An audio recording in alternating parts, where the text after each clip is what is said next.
이 영상에서 저는 여러분과 함께 하나씩 아주 분명하게 짚어보겠습니다. 골다공증이 무엇인지, 그리고 왜 많은 분들이 그것을 단순한 노화와 헷갈리는지부터 말씀드리겠습니다.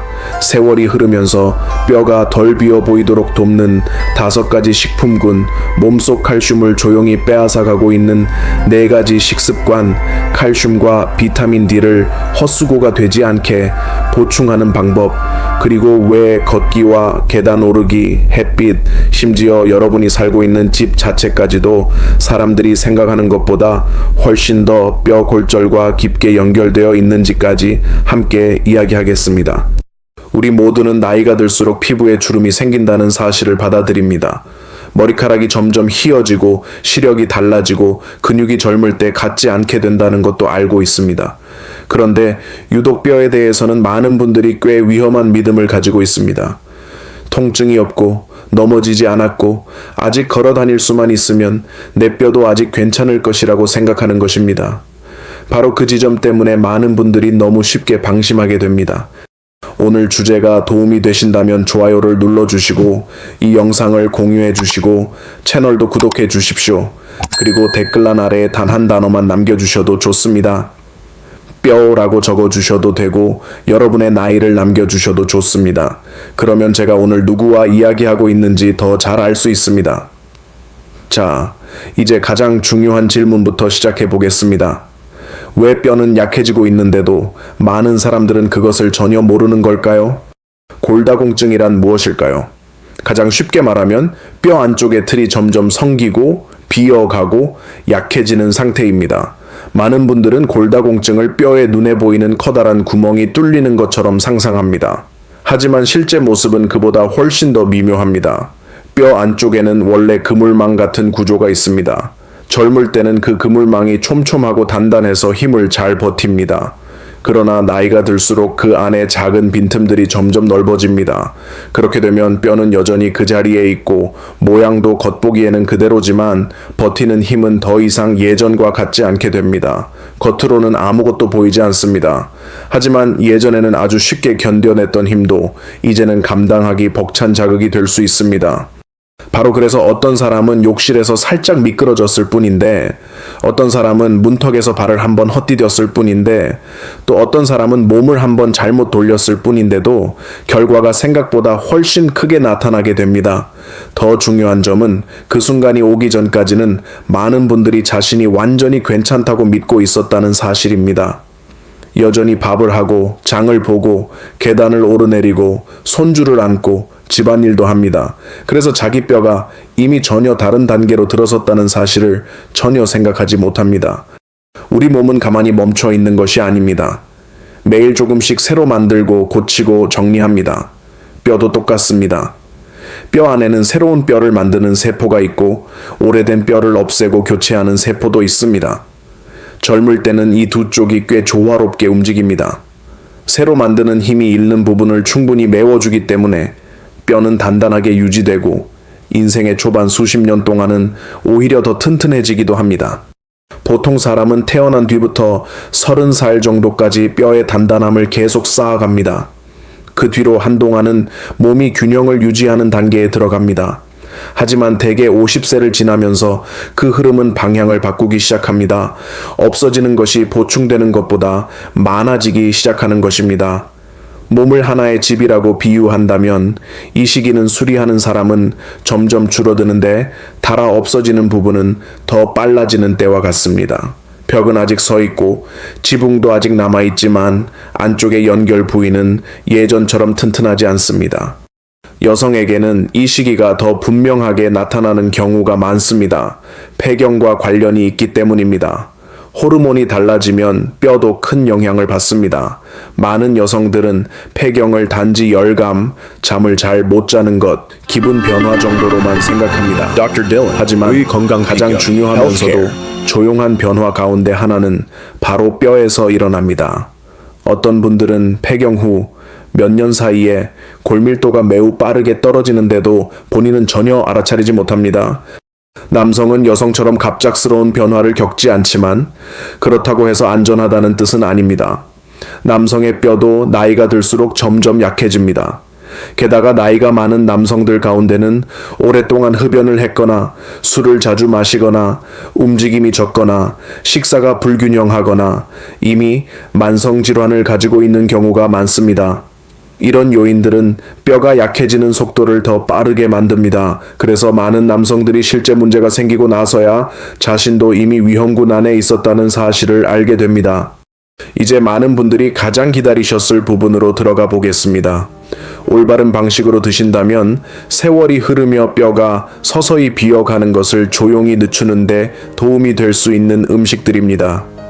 뼈를 튼튼하게 하려면 칼슘만 필요한 것이 아닙니다.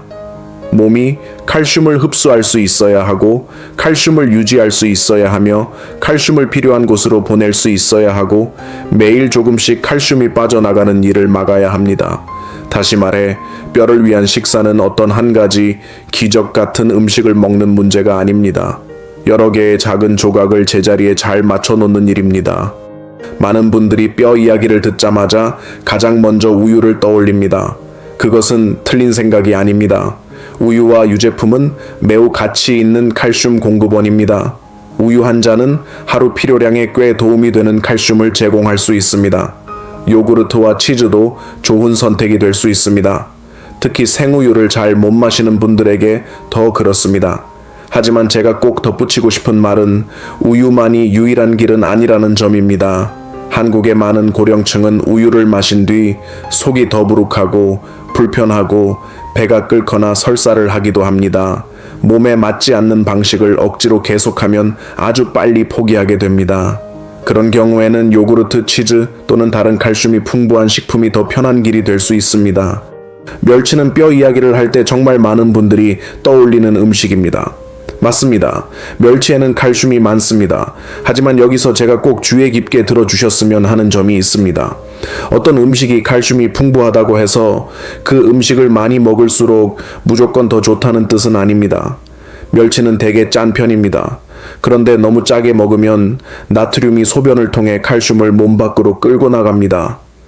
결국 여러분은 뭔가를 채워넣고 있다고 생각하지만 동시에 다른 길로 일부를 흘려보내고 있는 셈입니다. 그래서 겉으로 보기에는 아주 좋은 음식처럼 보여도 양이나 방식이 맞지 않으면 기대한 만큼의 이점을 얻지 못하는 경우가 많습니다.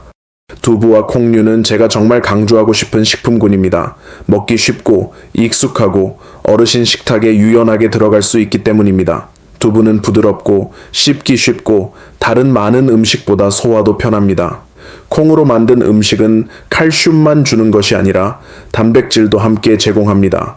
그리고 뼈는 단순히 미네랄 덩어리가 아닙니다.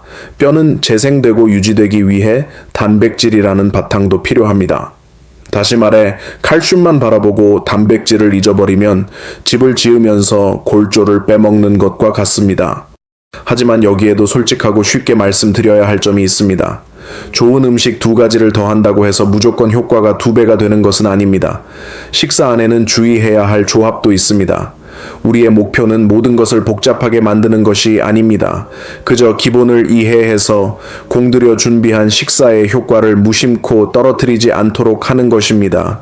연어, 고등어, 삼치 같은 기름진 생선은 뼈에 매우 소중한 식품군입니다.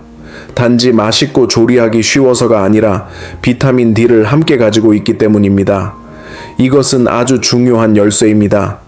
칼슘이 벽돌이라면 비타민 D는 그 벽돌이 꼭 가야 할 곳으로 들어가게 문을 열어주는 사람과 같습니다. 비타민 D가 없으면 몸은 칼슘을 훨씬 덜 흡수하게 됩니다. 그래서 칼슘이 풍부한 음식을 먹더라도 비타민 D가 전혀 없는 식사는 좋은 재료를 잔뜩 준비해 놓고도 문 밖에 그대로 두는 것과 비슷합니다. 그리고 여기에 더해 제대로 활용하기만 하면 세월이 흐르면서 뼈가 약해지는 속도를 조용히 늦추는데 도움이 될 수 있는 5가지 식품군도 함께 말씀드리겠습니다. 첫 번째는 껍질째 먹을 수 있는 작은 새우, 마른 새우 또는 껍질까지 함께 먹는 작은 해산물입니다. 이 식품군은 늘 식탁에서 조용한 자리에 머물러 있습니다. 어떤 때는 그저 곁들임 반찬이고 어떤 때는 죽이나 국에 살짝 더하는 재료에 불과합니다. 하지만 조금만 다르게 보면 이것은 아주 현실적인 칼슘 공급원이 될 수 있습니다. 껍질과 작은 몸통이 함께 들어있기 때문에 제대로 활용하면 몸이 이용할 수 있는 좋은 미네랄 공급원이 됩니다. 하지만 중요한 것은 단순히 마른 새우에 칼슘이 있다는 사실이 아닙니다. 진짜 중요한 것은 어떻게 먹느냐입니다. 너무 짜게 볶고 짠 반찬들과 함께 먹고 소금을 많이 더하면 뼈를 위한 이점은 크게 줄어듭니다. 칼슘을 보충한다고 생각했지만 동시에 나트륨도 많이 늘어나기 때문입니다. 나트륨이 많아지면 칼슘은 소변으로 더 빠져나갈 수 있습니다. 결국 같은 식탁 위에서 얻는 것과 잃는 것이 함께 생기는 셈입니다. 그래서 가장 좋은 방법은 적당히 너무 짜지 않게 활용하는 것입니다. 죽에 넣어 끓이거나 곱게 갈아서 밥이나 수프, 찐 두부 위에 살짝 뿌리는 방식이 좋습니다. 잘 못 드시는 분들, 입맛이 떨어진 분들, 씹는 힘이 약해진 어르신들에게는 특히 현실적인 방법입니다. 나이든 몸은 새로운 음식보다 익숙하고 부드럽고 삼키기 쉬우면서도 조금 더 영양가 있는 음식을 더 필요로 합니다. 제가 이 식품군을 좋아하는 또 하나의 이유는 한국의 많은 고령 가정 식탁과 잘 어울린다는 점입니다. 새로운 요리를 배울 필요도 없고 구하기 어려운 재료를 살 필요도 없습니다. 다만 입이 심심할 때 먹는 반찬이 아니라 뼈를 돕는 식사의 한 부분으로 보기 시작하면 충분합니다. 조금 덜 짜게 볶은 작은 새우, 죽 위에 뿌린 새우 가루, 껍질째 먹는 작은 해산물이 들어간 국 한 그릇, 이런 작은 변화가 결국 뼈를 돕습니다. 두 번째는 버섯입니다. 버섯은 자주 과소평가되는 식품입니다. 많은 어르신들이 부드럽고 향이 좋고 요리하기 쉬워서 드시지만 뼈 건강과 연결해서 생각하는 경우는 많지 않습니다. 하지만 일부 버섯은 햇볕에 잘 말리거나 잠시 햇빛을 받게 하면 비타민 D를 보충하는 데 도움을 줄 수 있습니다. 그리고 비타민 D는 칼슘이 몸 안으로 잘 들어오고 잘 활용되도록 돕는 중요한 열쇠입니다. 버섯의 장점은 부드럽고 부담이 적다는 점입니다. 생선 냄새를 싫어하거나 기름진 음식을 부담스러워하는 분들에게도 잘 맞습니다. 표고버섯, 마이타케, 새송이버섯, 느타리버섯 같은 익숙한 버섯들은 국, 찜, 볶음에 두루 어울리고 오래 지속할 식습관으로 만들기 쉽습니다. 다만 모든 버섯이 다 같은 것은 아닙니다. 빛이 부족한 환경에서 자란 버섯은 기대만큼 비타민 D가 많지 않을 수 있습니다. 그래서 조리 전에 잠시 햇볕에 내어두는 작은 습관이 도움이 됩니다. 이런 디테일은 삶을 복잡하게 만들지 않으면서도 식사를 훨씬 더 똑똑하게 만들어줍니다. 두부가 들어간 버섯국, 참기름으로 가볍게 볶은 버섯과 채소가 함께 들어간 수프 같은 음식들은 부담 없이 먹을 수 있으면서도 몸에 분명한 도움을 줍니다. 세 번째는 씨앗류입니다. 특히 검은게, 치아씨드, 아마씨가 그렇습니다. 많은 어르신들이 이 식품군 앞에서 망설입니다. 딱딱할 것 같고 소화가 안 될 것 같고 사오기는 했지만 어떻게 먹어야 할지 몰라 그대로 두는 경우도 많습니다.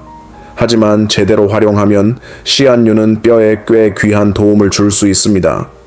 칼슘 때문만이 아닙니다. 마그네슘과 좋은 지방도 함께 들어있기 때문입니다. 뼈는 단지 재료만 필요한 것이 아니라 염증이 덜한 환경과 안정된 미네랄 대사도 필요합니다. 씨앗류는 바로 그 바탕을 돕습니다. 검은게는 한국인에게 낯설지 않습니다. 죽에도 들어가고 가루로도 쓰이고 밥 위에 뿌리기도 하고 음료에 넣기도 합니다. 치아씨드와 아마씨는 조금 더 현대적인 식품처럼 보이지만 다르지 않습니다. 꼭 주인공 음식이 될 필요는 없습니다.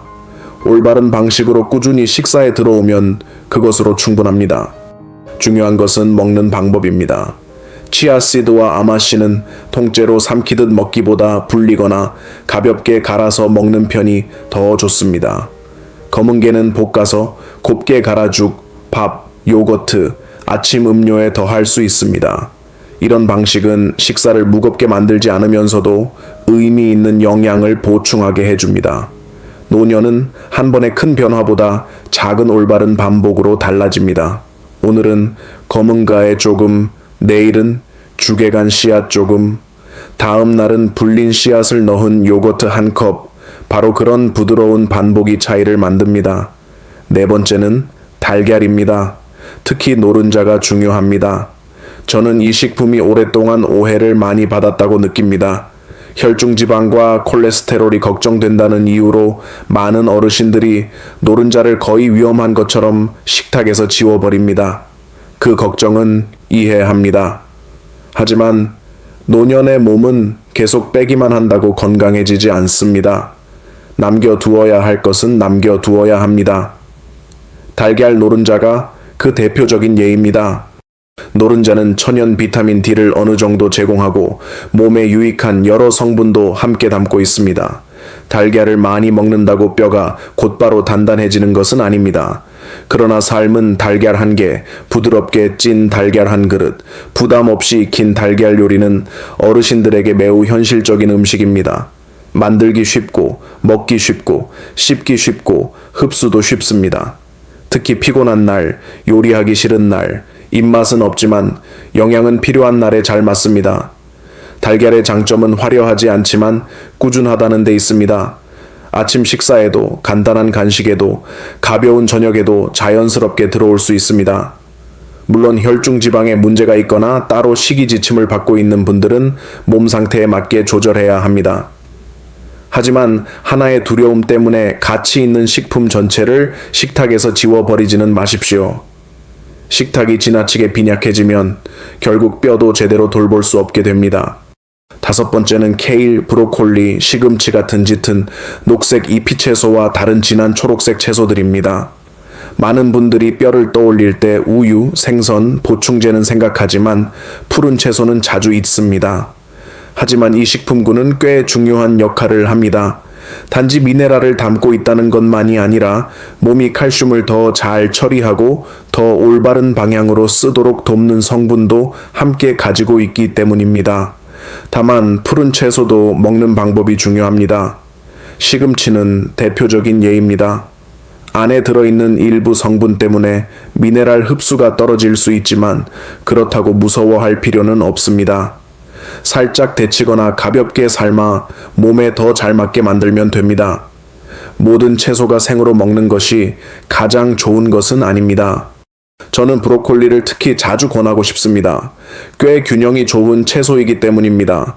좋은 기름에 가볍게 볶거나 너무 무르지 않게 찌거나 단백질과 약간의 건강한 지방이 있는 음식과 함께 먹으면 더 좋습니다. 케일과 다른 짙은 녹색 채소들도 마찬가지입니다. 올리브유나 참기름을 조금 더하면 지용성 비타민 활용이 더 좋아지고 너무 질기지 않게 익히면 어르신들도 훨씬 편하게 드실 수 있습니다. 잘게 썰어 국에 넣거나 두부나 달걀과 함께 먹는 방법도 좋습니다. 이 5가지 식품군의 공통점은 거창하지 않다는 것입니다. 낯선 음식도 아니고 특별히 비싼 음식도 아닙니다. 잘게 간 작은 새우 조금, 버섯국 한 그릇, 음식 위에 뿌린 검은가에 한 숟가락, 부드럽게 익힌 달걀 한 개, 알맞게 익힌 푸른 채소 한 접시, 이런 것들이 자주 식탁에 오르면 뼈는 오래도록 필요로 하던 꾸준한 도움을 받게 됩니다. 이제 저는 여러분의 뼈를 매일 조금씩 약하게 만들고 있지만 여러분은 미처 눈치채지 못하고 있는 4가지 식습관을 말씀드리겠습니다. 첫 번째 습관이자 아주 많은 가정에서 가장 흔한 습관은 너무 짜게 먹는 것입니다. 왜 많은 어르신들이 짠맛을 끊기 어려워하시는지 저는 잘 알고 있습니다. 나이가 들수록 미각은 변합니다. 어떤 분들은 싱겁게 먹으면 입맛이 없다고 느끼고 밥상이 맛이 없어진 것 같고 삼키기도 힘들다고 느낍니다. 어떤 분들은 진한 김치, 말린 생선, 간을 세게 한 국, 절임 음식, 발효 음식, 밥맛을 돋우는 짭짤한 반찬에 익숙해져 있습니다. 젊었을 때는 몸이 어느 정도는 버텨줍니다. 하지만 나이가 들수록 그 습관의 대가는 훨씬 더 또렷하게 드러납니다. 많은 분들은 짜게 먹는 것이 혈압 문제라고만 생각합니다. 그것도 맞는 말이지만 그것만으로는 충분하지 않습니다. 짜게 먹는 것은 뼈와도 직접적으로 연결되어 있습니다. 몸 안에 나트륨이 너무 많아지면 신장은 그것을 밖으로 내보내기 위해 더 많이 일해야 합니다. 그리고 그 과정에서 칼슘도 소변을 따라 더 쉽게 빠져나가게 됩니다. 다시 말해, 여러분은 단지 더 짜게 먹고 있는 것이 아닙니다. 뼈가 꼭 붙잡아 두어야 할 것을 몸이 조용히 흘려보내게 만들고 있는 것입니다. 바로 이 점을 많은 분들이 예상하지 못합니다. 칼슘은 꾸준히 챙기고 우유도 더 마시고 작은 생선도 더 먹고 뼈를 잘 돌보고 있다고 생각하지만 정작 매일의 식사 안에서 다른 길로 칼슘이 빠져나가게 하고 있는 것입니다. 이 습관이 위험한 이유는 바로 즉각적인 결과를 만들어내지 않기 때문입니다. 여러분이 짠 음식을 한 끼 먹었다고 해서 다음날 바로 뼈가 약해지는 일은 없습니다. 그런 일은 없습니다. 바로 보이지 않기 때문에 사람들은 대수롭지 않게 여깁니다. 하지만 매일 음식이 지나치게 진하고 모든 음식에 손이 세게 가고 양념장은 늘 짜고 마른 반찬이 늘 식탁에 오른다면 몸은 오랫동안 칼슘이 새어나가는 상태로 살아가게 됩니다. 한 끼쯤은 괜찮을 수 있습니다. 한 달도 아직은 별 차이가 없어 보일 수 있습니다. 하지만 몇 년은 다릅니다. 뼈는 말을 하지 않지만 조금씩 손해를 보고 있습니다. 특히 전통적인 식사의 발효 음식, 절임 음식, 진한 국물, 마른 반찬이 많이 함께하는 한국의 어르신들에게는 이 습관을 더 맑은 시선으로 다시 돌아볼 필요가 있습니다. 저는 여러분께 익숙한 음식을 전부 끊으라고 말씀드리는 것이 아닙니다. 그것은 어렵기도 하고 꼭 필요한 일도 아닙니다. 중요한 것은 짠맛을 조금 낮추고 어떤 음식은 양을 줄여야 하는지 알고 언제는 더 찍어 먹지 않아도 되는지 알고 맛이 꼭 짠맛과 함께 와야 하는 것은 아니라는 점을 아는 것입니다. 간을 하는 방식에서 아주 작은 변화 하나라도 그것이 매일 반복되면 뼈가 칼슘을 잃는 일을 훨씬 많이 줄일 수 있습니다. 두 번째 습관은 탄산음료를 해롭지 않은 것으로 여기는 것입니다. 저는 특히 식사 후에 시원한 한 캔을 찾는 습관이 있는 분들, 입안이 상쾌해지는 느낌을 좋아하는 분들, 마시기 쉽고 간편하고 따로 준비할 필요 없는 것을 좋아하는 분들께 이 말씀을 꼭 드리고 싶습니다. 특히 더운 계절이 되면 많은 분들이 탄산음료는 편하고 맛있다고 느낍니다. 어떤 분들은 자신이 이미 적게 먹고 있으니 한 캔쯤이야 괜찮겠지라고 생각하기도 합니다. 문제는 바로 그 한 캔쯤이야 괜찮겠지가 습관으로 반복될 때 몸이 대가를 치르게 된다는 점입니다. 뼈에게 탄산음료는 좋은 친구가 아닙니다. 이런 음료는 몸이 미네랄을 처리하는 방식을 쉽게 흐트러뜨리고 칼슘을 흡수하고 붙잡아두는 효율을 떨어뜨릴 수 있습니다. 쉽게 말씀드리면 집을 짓기 위해 자재를 들여오려고 하는데 출입문이 계속 불안정하게 작동하는 것과 비슷합니다. 자재는 도착합니다. 하지만 그것을 제대로 붙잡아두고 정리하고 필요한 자리에 넣는 과정이 기대만큼 잘 이루어지지 않습니다. 여러분은 몇 모금 마신 직후에는 그런 결과를 보지 못합니다.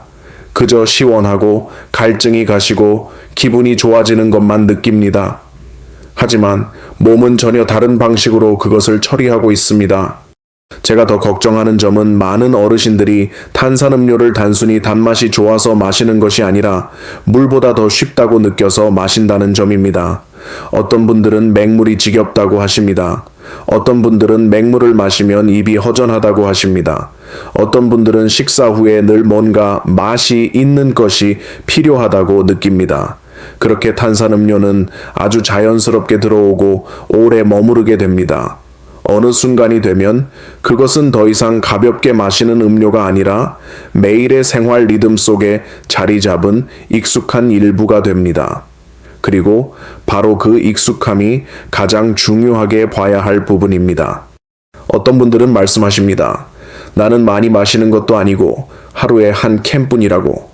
하지만 나이든 몸에게는 이렇게 작아 보이는 습관이 꾸준히 반복될 때 생각보다 훨씬 더 큰 영향을 줍니다. 뼈는 돌보다가 또 방치하는 식의 생활을 좋아하지 않습니다.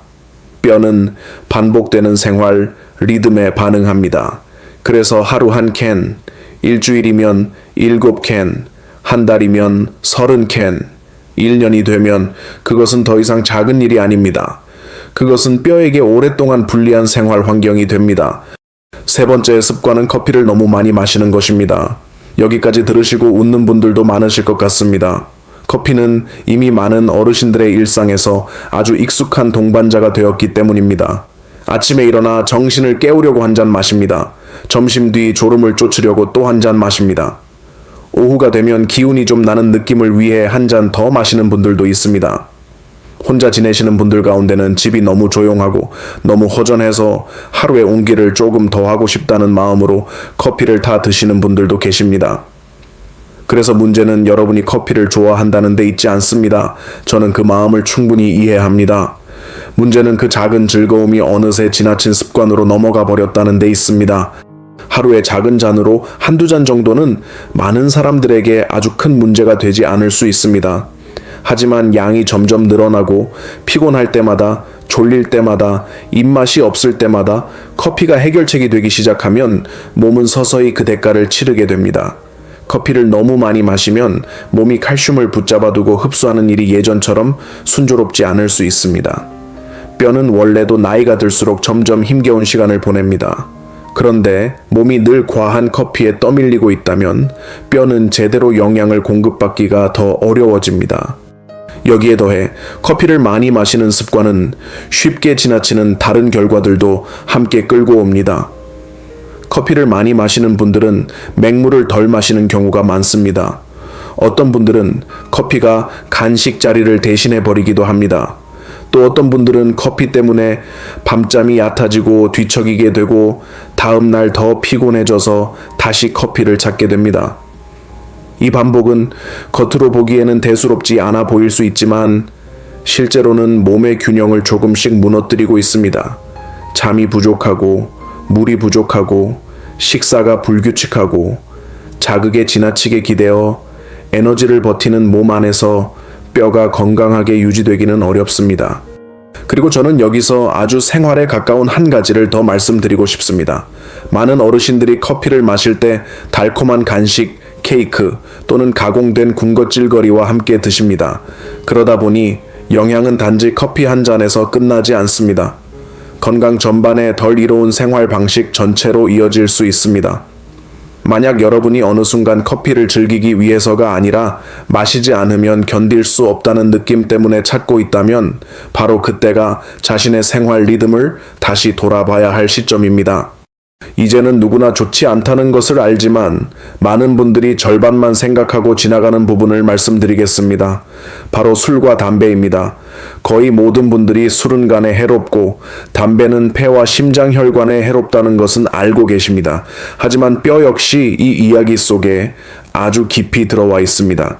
다만 사람들이 그것을 자주 떠올리지 않을 뿐입니다. 술을 많이 마시는 것은 단지 알코올이 간을 통과하는 문제로 끝나지 않습니다. 술은 식사 자체를 불규칙하게 만듭니다. 술을 마신 뒤 식사량이 줄어드는 분들도 있습니다. 다음날 몸이 무거워 끼니를 거르는 분들도 있습니다. 잠이 깊지 않아 아침에 일어나도 몸을 움직이고 싶지 않은 분들도 있습니다. 어떤 분들은 늘 나른한 상태로 지내며 햇볕도 덜 쬐고 걷는 시간도 줄고 뼈가 꼭 필요로 하는 규칙적인 생활 리듬을 잃어버리기도 합니다. 그래서 술은 직접적인 영향만 주는 것이 아닙니다. 뼈를 지탱해주는 생활의 바탕 자체를 무너뜨립니다. 담배도 마찬가지입니다. 담배는 하루아침에 여러분의 뼈를 부러뜨리는 것이 아닙니다. 대신 몸의 자연적인 회복과 재생 과정을 아주 천천히 그러나 분명하게 늦춥니다. 오래 흡연한 몸은 마치 얇은 연기로 늘 덮여있는 집과도 같습니다. 모든 것은 계속 돌아가고 있지만 더 이상 예전처럼 환하고 깨끗하고 효율적이지 않습니다. 그런 환경 속에서는 뼈도 제대로 다시 만들어지기 어렵습니다. 게다가 흡연은 대개 운동 부족, 불규칙한 식사, 얕은 수면과 함께 따라오는 경우가 많습니다. 그러니 뼈는 더 큰 손해를 보게 됩니다.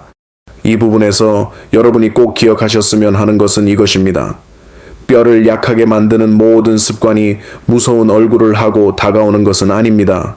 오히려 아주 익숙하고 친근한 모습으로 다가오는 경우가 많습니다. 간이 센 음식 한 가지, 시원하다고 마시는 탄산음료 한 캔, 허전함을 달래는 커피 한 잔, 저녁을 더 즐겁게 만든다며 곁들이는 술 한 잔, 불안을 가라앉히려는 담배 한 개비, 하나하나는 별일 아닌 것처럼 들릴 수 있습니다. 하지만 이런 것들이 모여 하나의 생활 방식이 되면 뼈는 가장 먼저 조용히 대가를 치르는 곳 가운데 하나가 됩니다. 그래서 뼈를 돌본다는 것은 단지 무엇을 더 보충하는 것만을 뜻하지 않습니다. 매일 뼈에서 무언가를 빼앗아 가는 것들을 줄이는 것도 뼈를 돌보는 일입니다. 짠맛을 조금 덜어내는 것, 탄산음료 대신 물이나 연한 차를 더 자주 선택하는 것, 커피는 적당한 수준에 머물게 하는 것, 술을 줄이는 것, 담배를 피하는 것, 모두 아주 단순하게 들릴 수 있습니다. 하지만 바로 그런 단순한 선택들이 매일 반복될 때 여러분의 뼈가 노년에 들어서도 단단히 버틸지 아니면 점점 흔들릴지가 결정됩니다. 이제 보충에 대해 말씀드리겠습니다. 이 부분은 제가 보기에 아직도 많은 분들이 온전히 이해하지 못하고 있는 지점입니다. 어떤 분은 칼슘을 그저 마음 놓이려고 드십니다. 어떤 분은 누가 좋다고 말해준 종류가 있으면 바로 그것을 사십니다.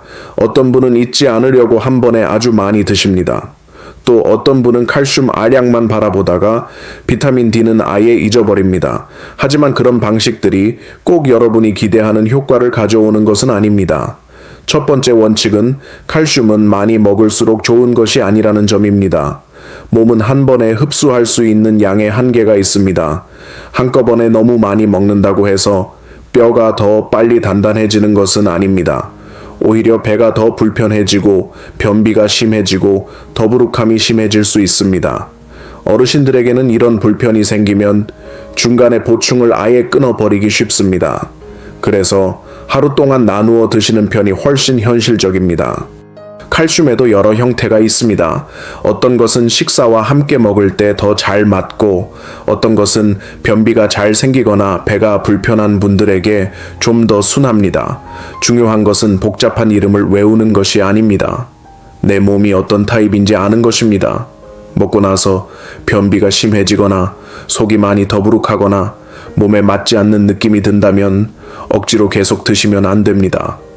방식도 바꾸고 시간도 바꾸고 필요하다면 적절한 안내에 따라 종류도 바꾸셔야 합니다. 작은 불편 하나 때문에 아예 뼈 관리를 포기하는 일은 없어야 합니다. 그리고 비타민 D에 대해서는 정말 분명하게 말씀드리고 싶습니다. 이 부분이 바로 너무 많은 분들이 부족한 채로 지나가고 있는 부분입니다. 단순히 조금 부족한 정도가 아닙니다. 칼슘을 아무리 챙겨도 그 노력이 충분히 효과를 내지 못할 만큼 부족한 경우가 많습니다. 식사를 꽤 잘하고 칼슘도 꾸준히 드시고 있는데도 비타민 D가 낮으면 몸은 그것을 제대로 활용하지 못합니다. 햇빛은 비타민 D를 자연스럽게 돕는 매우 중요한 원천입니다. 하지만 여기에도 오해가 많습니다. 집안에 앉아서 유리창 너머로 햇빛을 보는 것만으로는 몸이 필요한 것을 충분히 얻었다고 할 수 없습니다. 유리는 이 과정에 필요한 빛의 일부를 막아버리기 때문입니다. 게다가 햇빛은 언제나 같은 것도 아닙니다. 해가 낮고 빛이 약한 시간에는 겉으로는 밝아 보여도 실제 효과는 크지 않을 수 있습니다. 특히 겨울철에는 그리고 특히 날씨가 차가운 지역에서는 햇빛만 전적으로 기대하는 것이 늘 충분하지는 않습니다. 어르신들은 이 점에서 더욱 불리합니다. 같은 양의 햇빛을 받아도 몸이 비타민 D를 합성하는 능력이 젊을 때만큼 좋지 않기 때문입니다. 다시 말해 나이가 많아질수록 더 신경 써야지 덜 신경 써도 되는 것이 아닙니다. 많은 분들이 뼈를 돌보는 일은 먹는 것과 마시는 것만의 문제라고 생각합니다. 하지만 그것은 이야기의 절반에 불과합니다. 뼈는 스스로가 계속 단단해야 한다는 신호를 받아야 합니다. 그리고 그 신호를 가장 효과적으로 주는 것이 바로 매일의 움직임에서 오는 적당한 자극입니다. 뼈는 일을 하는 것을 좋아합니다. 여러분이 걷고 일어나고 앉고 계단을 오르고 완만한 경사를 따라 걸을 때마다 뼈는 자신이 여전히 필요하다는 신호를 받습니다. 여전히 몸을 지탱해야 하고 여전히 단단함을 유지해야 한다는 신호입니다. 반대로 너무 많이 누워있고 너무 오래 앉아있고 지나치게 움직임을 두려워하면 뼈는 오히려 더 쉽게 약해집니다. 이것이 많은 어르신들이 겪는 역설입니다. 넘어질까봐 더 걱정할수록 덜 걷게 되고 덜 걷게 될수록 근육은 더 약해지고 뼈도 더 약해지고 균형 감각도 더 떨어집니다. 그러면 결국 넘어질 위험은 오히려 더 커집니다. 걷기는 아주 좋은 운동입니다. 단순하고 비용이 거의 들지 않고 꾸준히 이어가기 쉽기 때문입니다. 자신의 몸에 맞는 범위에서 계단을 오르는 것도 큰 도움이 됩니다. 다리를 더 튼튼하게 하고 허리를 더 안정적으로 만들고 몸통을 더 잘 지탱하게 해주는 운동들은 모두 가치가 있습니다. 하지만 여기서도 솔직히 말씀드려야 할 점이 있습니다. 무조건 강하게 운동한다고 해서 좋은 것은 아닙니다. 어르신들은 무리한 운동으로 무엇인가를 증명할 필요가 없습니다. 여러분에게 필요한 것은 꾸준함이고 안전함이고 몸에 맞는 방식입니다. 반대로 더 조심해야 하는 동작도 있습니다. 특히 이미 뼈가 약해진 분들에게는 더 그렇습니다. 몸을 지나치게 많이 숙이는 동작, 힘을 강하게 앞으로 몰아주는 동작, 또는 척추에 큰 압박을 주는 운동은 좋은 선택이 아닐 수 있습니다. 어르신들에게는 겉보기에 단순해 보이는 운동이라도 방향을 잘못 잡으면 생각보다 더 큰 해가 될 수 있습니다. 이 나이의 몸은 과실을 원하지 않습니다. 지혜를 원합니다. 저는 아주 일상적인 한 가지에서 잠시 멈추고 싶습니다. 많은 분들이 낙상은 밖에서 일어나는 일이라고 생각합니다. 비 오는 날, 눈이나 얼음이 있는 날, 미끄러운 곳에서 생기는 일이라고 여깁니다. 하지만 실제로 많은 낙상은 가장 익숙한 장소, 바로 자기 집에서 일어납니다. 침대에서 화장실까지 가는 한밤중의 동선은 아주 대표적인 예입니다. 막 잠에서 깨어 머리는 아직 몽롱하고, 눈은 빛에 아직 익숙하지 않고, 다리도 완전히 안정되지 않은 상태에서 전선 하나, 들떠있는 카펫 모서리 하나, 약간 높은 문턱 하나, 축축한 욕실 바닥 하나만 있어도 큰일로 이어질 수 있습니다. 더 안타까운 것은 그런 것들이 모두 아주 작다는 점입니다. 낮에는 눈에 잘 띄지 않을 정도로 작습니다. 하지만 밤에는 균형을 잃는 단 한순간에 그것이 함정이 될 수 있습니다. 그래서 뼈를 돌본다는 것은 단지 약이나 음식, 걷기의 문제가 아닙니다. 지나가는 길을 깔끔하게 정리하고 욕실에는 미끄럼 방지 매트를 깔고 밤에 일어났을 때 불빛이 충분하도록 하고 복도에 물건을 어지럽게 두지 않고 발에 걸릴 수 있는 문턱을 손보는 일도 포함됩니다. 그렇게 아주 사소해 보이는 변화들이 때로는 값비싼 보충제 한 알보다 더 귀할 수 있습니다. 10. 누가 골밀도를 더 일찍 적극적으로 검사해야 하는가? 여러분이 폐경을 지난 여성이라면 많은 분들이 생각하는 것보다 훨씬 더 일찍 골밀도에 관심을 가지셔야 합니다. 예전에 뼈가 부러진 적이 있다면 그것이 아주 심한 낙상이 아니었다 해도 그것은 매우 주의해서 봐야 할 신호입니다. 가족 중에 뼈가 약해 골절을 겪은 사람이 있다면 여러분이 지나치게 마른 편이거나 오랫동안 식사를 아주 적게 해왔거나 예전에 무리한 다이어트를 한 적이 있다면 이런 모든 조건은 조기에 검사를 받는 것이 더 타당하다는 뜻이 됩니다.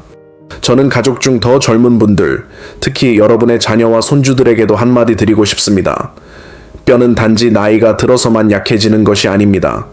아직 아주 젊은데도 극단적인 다이어트와 체중 증가에 대한 지나친 두려움 때문에 오랫동안 영양이 부족한 상태로 지내면서 자기 뼈를 스스로 약하게 만든 사람들이 있습니다.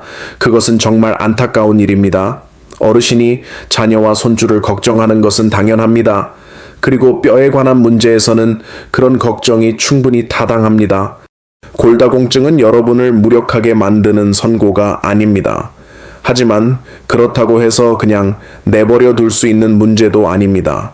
이것은 주름과 비슷한 면이 있습니다. 세월이 흐르면 누구나 어느 정도는 마주하게 됩니다. 다른 점이 있다면 주름은 대개 겉모습을 바꾸는 데 그치지만 약해진 뼈는 여러분이 살아가는 방식을 바꿔놓는다는 것입니다. 걸을 때의 자신감, 스스로 자신을 돌보는 능력, 혼자 집에 있을 때 느끼는 안심, 손주를 안아들 때의 기쁨, 밖에 나가 산책할 때의 즐거움, 의지하지 않고 보내는 노년의 삶, 이 모든 것을 바꾸게 됩니다. 차이를 만드는 것은 여러분이 몇 살인가가 아닙니다. 오늘부터 관심을 갖기 시작하느냐 아니냐입니다. 70살이라도 식사를 의식적으로 하고 꾸준히 움직이고 햇볕을 적절히 쬐고 정기적으로 검사하고 집안을 안전하게 유지하는 사람은 더 젊지만 방심하며 살고 오래 앉아있고 식사는 불규칙하고 뼈를 가볍게 여기는 사람보다 훨씬 더 안정적으로 걷는 경우가 많습니다. 뼈는 말을 하지 않습니다. 하지만 뼈는 기억합니다. 너무 짰던 식사 하나하나를 기억합니다. 햇빛이 부족했던 날들을 기억합니다. 여러분이 움직이기를 게을리했던 몇 달을 기억합니다. 그리고 생선과 두부가 들어간 국 한 그릇으로, 계란찜 한 그릇으로, 매일 아침 몇 걸음씩 꾸준히 걷는 일로, 침대에서 화장실까지 가는 길을 정리해 두는 일로, 문제가 생긴 뒤가 아니라 그 전에 검사를 한번 받는 일로 여러분이 자신을 정성껏 돌보아 준 순간들도 모두 기억합니다. 여러분이 제게 뼈 건강을 지키는데 가장 중요한 것이 무엇이냐고 묻는다면 저는 어떤 기적 같은 음식 하나를 답으로 드리지는 않을 것입니다. 저는 그것이 꾸준함이라고 말씀드릴 것입니다. 꾸준히 제대로 먹는 것, 꾸준히 걷는 것, 꾸준히 햇볕을 쬐는 것, 꾸준히 검사하는 것, 그리고 자신을 조용히 해치고 있는 작은 습관들을 꾸준히 의식하는 것입니다. 노년이 즐거울지 지칠지, 안정적일지 위태로울지는 많은 경우 바로 그런 작은 것들에서 시작됩니다.